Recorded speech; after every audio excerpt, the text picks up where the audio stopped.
What's up YouTube? It's the Action Figure Grader coming back to you with another video, and we've got another round of vintage collection sales to go through. Everything from TVC 1.0 and then some graded at the end of the video. Lots of good data out there, and in general the prices seem to be coming down just a little bit for the vintage collection, as I've covered in past videos, but a few of these did go a little bit higher than I expected. And I think without further ado, I want to go ahead and dig right in. The first one we've got up is General Grievous VC17. I've got two General Grievous data points here. This one is a punched example for the US card. It looked really clean overall with the rocket firing Boba Fett offer sticker. And, you know, it seemed to be kind of in the 150 range, I think, for a decent punched example. This one sold for $100 plus $10.20 shipping, so that's a little bit lower. It did have some very light edge wear to it, so that might have held the price down just a little bit, as you can see on the left-hand side of the card there. And at the top on the left-hand side, it did have some very, very minor edge wear. So that one sold for $110, and again, it was a punched US card. And this one also sold. This one is an unpunched example, same card back, US card, and this one sold for $350. So that's the highest price I've seen for an unpunched VC17 in a while now, but this one did look extremely clean, as you can tell by the photos there. So just a couple of data points for General Grievous. I've got a couple of examples in my collection, courtesy of two really great guys that sent them to me, and they're just gorgeous examples. I pull them out all the time and just kind of stare at them. I don't know what it is, but VC17 is definitely one of my favorites. General Grievous. I hope that they do something with General Grievous, either an animated format or you know, something prequel, you know, kind of a origin story or something like that for General Grievous. I just think he's such an awesome prequel character that it would be a shame if they don't kind of explore him further. But next up, we've got an unpunched VC4 Luke Bespin. Now, this one did have some damage to the top of the card, as you can see there. I don't know what's going on. It looks like whiteout, or the card has got some tears to it.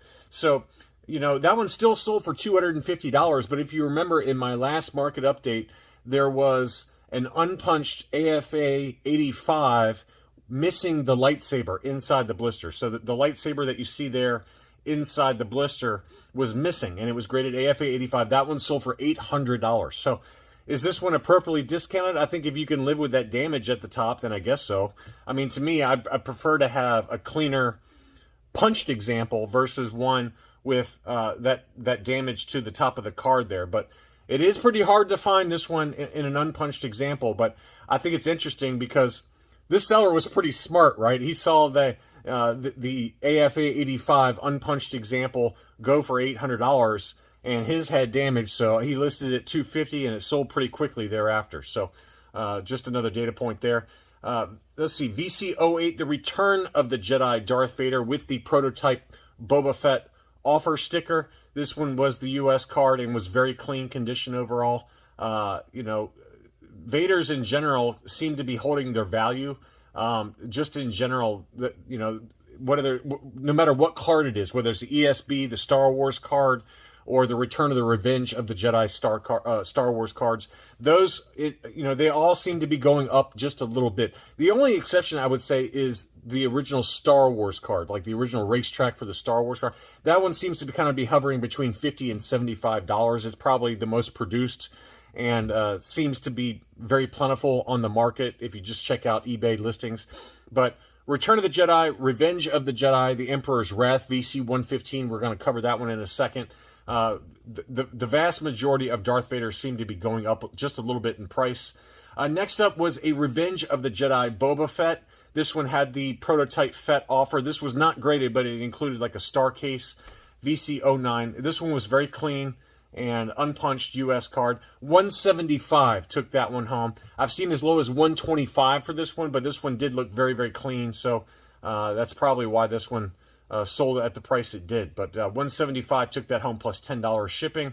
Admiral Akbar, VC22. We haven't talked about Admiral Akbar in a while. The original issue Admiral Akbar with the prototype, or excuse me, this one has the rocket firing Fett offer. US card, again, unpunched. It was listed for $120. The best offer that was accepted was $100.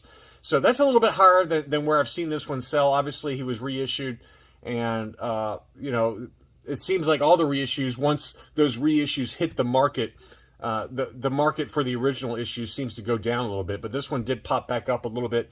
$100 took that one home plus shipping. Next up, this was a Jango Fett. This was an unpunched US card, and this one sold for $200, which is higher than where this one has been selling lately. In general, this one has come back down just a little bit. It was last year, it was $165 to $200 all day long. I even saw as high as $250 going back through some of my old videos. But in general, they kind of been hovering closer to $150 or even under that. But this one did sell for $200, and admittedly, it was a very clean card, VC34 US card, unpunched, with the prototype Fett offer. Here was another Luke Skywalker Dagobah Landing. We just documented one on the last video that was a steal of a deal that was listed at $100. This one had the dark saber variant for both the one in the last video as well as this one. But US card, unpunched, very, very clean, beautiful card back. Definitely another one of my favorites, along with VC17 Grievous. This one sold for $150, free shipping, and that's kind of more in line with market. So that just shows you how good of a deal that one that sold for $100 was. I think that one was well underpriced. But this one at $150 is kind of closer to market. We've also documented some that have sold for big money. AFA uncirculated 9.0, I think it sold for, I'm going on memory, but I want to say it was around $800. And then there was also a CAS 90 grade that sold for $255, if memory serves. So just some data points for VC44 Luke Dagobah. Next up was a Princess Leia slave outfit, US card, unpunched. This is the Revenge of the Jedi. And I assume that this one is the SDCC pack-in from the Death Star box set, because this one did not have any offer sticker, and it also did not have any paperwork inside the blister. So this one was from the SDCC set. And this one sold for $460. I've seen as low as $400 for the Revenge of the Jedi Princess Leia unpunched, but that one did sell $460. Next up, Grand Moff Tarkin, and this one's also come back down just a little bit. It was kind of hovering $175 to $200 for an unpunched US card, and this one sold for $140, free shipping. And it was fairly clean overall. I mean, it wasn't perfect, but it was pretty darn close. It looked to be in great shape overall. Down here at the bottom, you can see one little tiny ding that the seller was kind enough to disclose. But for the most part, the rest of the card was very clean.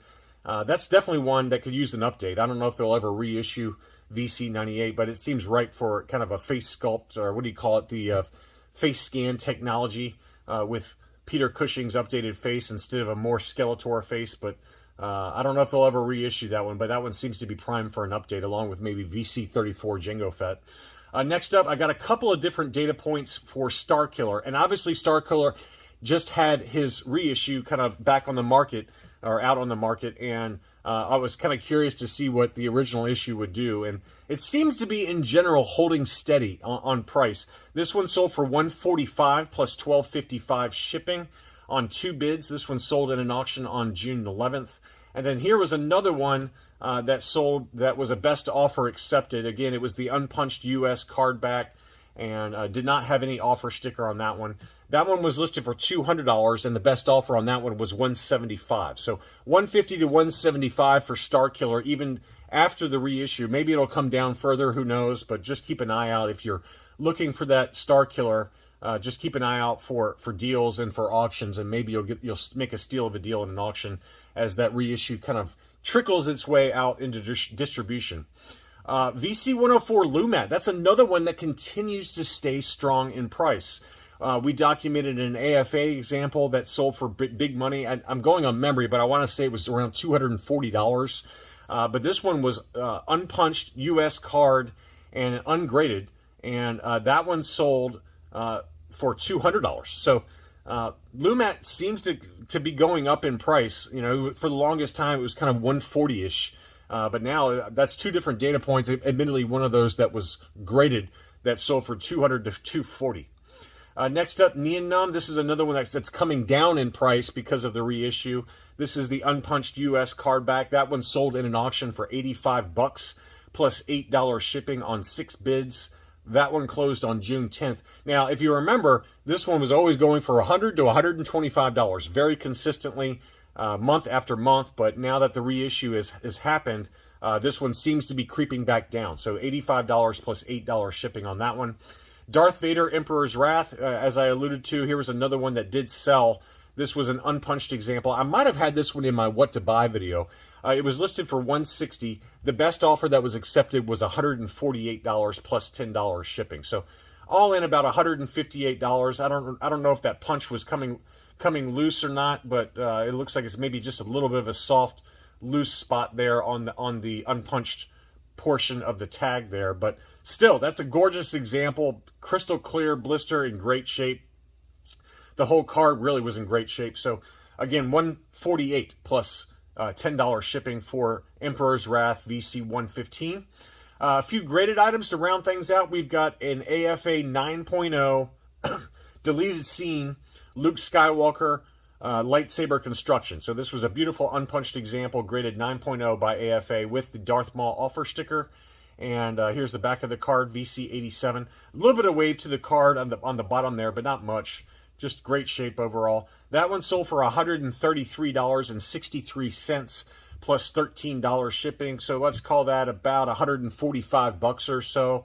And ungraded, unpunched, these can go for $100 to $125. So I think that's a pretty good deal, really, for an AFA 9.0 graded example. Next up was an AFA 8.5 Republic Trooper. This is the original issue with the character debut sticker. That one sold for $177 and change plus $13 shipping. So about $190 took that one home for an AFA 8.5. Next up was Han Solo in Carbonite. This was an uncirculated 8.5. This was a pack-in for the Jabba's Palace playset. And so somebody sent in the entire playset and had this one uncirculated, graded, and it came back with an 8.5 silver label. That one sold for about $140 plus $13 shipping. So interesting data point there. Next up is a fairly recent release, VC261 Cassian Andor. This was an uncirculated 9.25. Pretty great looking card image there. I mean, I still don't know how they got the actor to kind of portray a prequel version of Cassian Andor, just given how old he looks in this card image. But it was a great episode, or a great series, though. I'm looking forward to season 2. Probably the best Disney Plus content in terms of streaming series so far. It was just a really well done series. But anyway, this uncirculated 9.25 Cassian Andor, that one sold for $102.50 plus $13 shipping. So that's a pretty good buy there. Let's call that about $115. Took that one home in an auction. Finally, this is the one that confused me. I'm not sure why this one went so high, but this is a CAS 90 grade Target exclusive Droids C3PO. And, we've documented a couple of examples, UKG 90s that sold for like 60 pounds, even some AFA graded examples that have sold for well less than this. But this one did sell for $200 plus $16 shipping. That to me seems like a little bit of an overpay, just given what these typically go for in an auction. But that's what it sold for, $200 plus $15.65 shipping for the Droids Target exclusive C3PO. So anyway, just some more recent data points for the vintage collection, playing a little catch up on videos, and I wanted to kind of just show some recent sales. Thanks so much, as always, for watching, and I'll be back soon.